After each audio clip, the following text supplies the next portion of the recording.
Mike, first I want to just get your thoughts on this breaking news that we're seeing cross. I know you haven't really gotten a chance to see it until we have, but the president is said to lower tariffs to 15% on goods from Taiwan, Taiwan pledging $250 billion each in chip investment credit guarantees. What's your response? What's your reaction?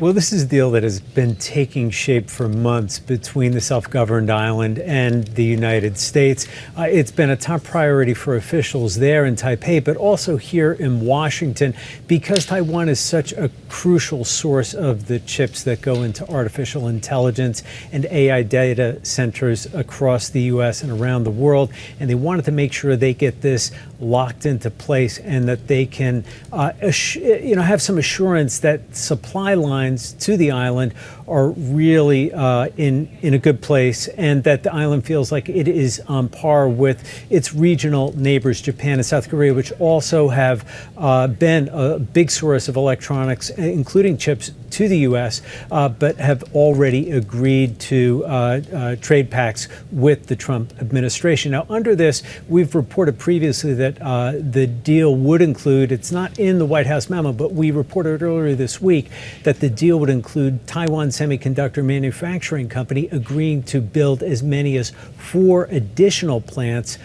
beyond the 6 factories that it has promised to build here in the U.S. Over the next several years, along with 2 packaging facilities. So we're talking about a lot of investment here, Tim, and this is something that officials in Taiwan have been looking for, but it runs the risk, of course, of antagonizing China. Yeah, we're getting some more information on this. The U.S. and Taiwan agreeing to a trade agreement that would lower tariffs on goods from Taiwan to 15% and see TSMC increase financing for American operations.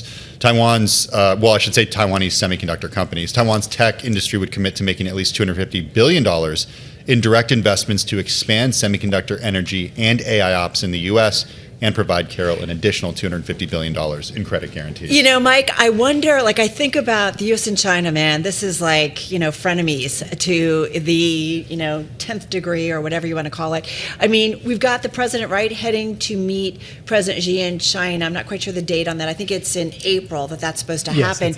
But I think about that and what's happening, this deal with Taiwan and not looking to maybe antagonize China. But then you've also got, we kicked off in the introduction to you that the U.S. is convening dozens of foreign ministers from allied countries next month to look into and pursue an agreement designed to help reduce their dependencies on Chinese critical minerals.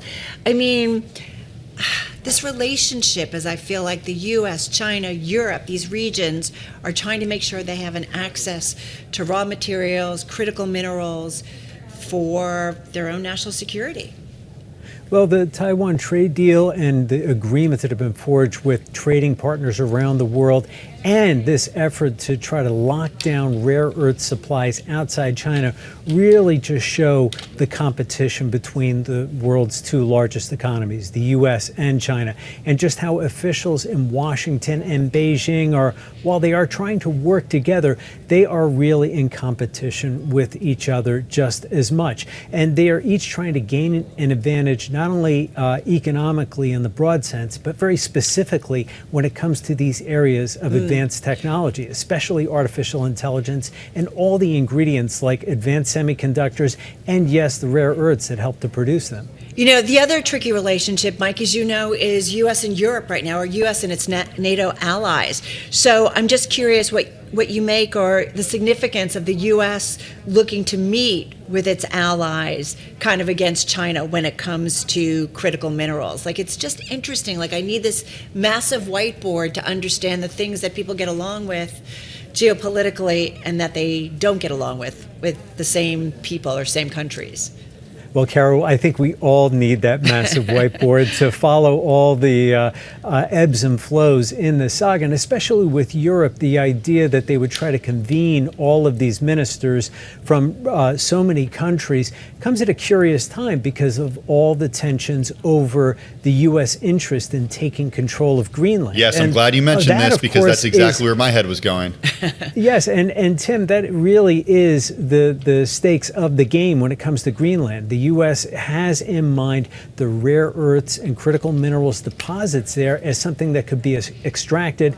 It's, of course, also a strategic security play when it comes to the military angle, but you cannot overlook at all just what it means in terms of rare earths and the conversation right now. What's your take on this? Is this the quote art of the deal at work here, where the U.S. and the Trump administration sort of goes to the most extreme measure for something it wants, and then the deal that ends up being struck is something that is much more benign, something that's much more traditional?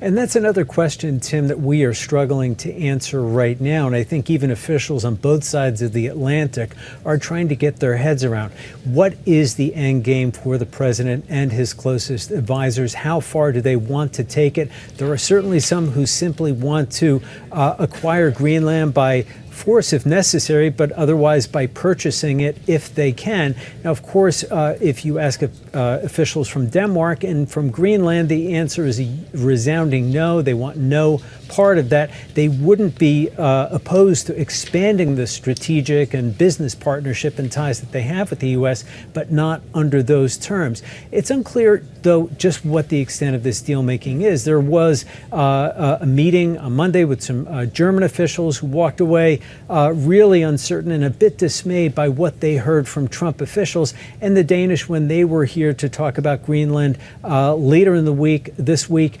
they too came away with the sense that there remain fundamental differences between their government's view and the U.S.